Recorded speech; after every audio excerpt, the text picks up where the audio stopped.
Kung hahakitin mo ang mata sa Mount Makiling, mapapansin mong parang nakahigang babae ang hugis ng bundok. Sabi ng mga matatanda, iyan daw ang anyo ni Maria Makiling, ang diwata at tagapangalaga ng kagubatan. Ayon sa alamat, si Maria ay isang napakagandang diwata na may mahabang buhok at kasuotang berde.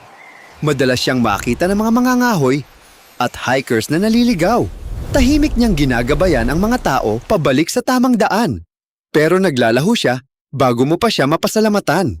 Sa mga sinaunang kwento, nagbibigay daw siya ng ginto at kayamanan sa mga marangal ang puso. Pero kapag sakim ka o sinisira mo ang kalikasan, nawawala raw ang biyayang ibinibigay niya. Ang mas malala, maaaring magalit ang diwata. Hanggang ngayon, maraming nagkukwento ng kakaibang presensya, liwanag, at mga yapak sa gubat.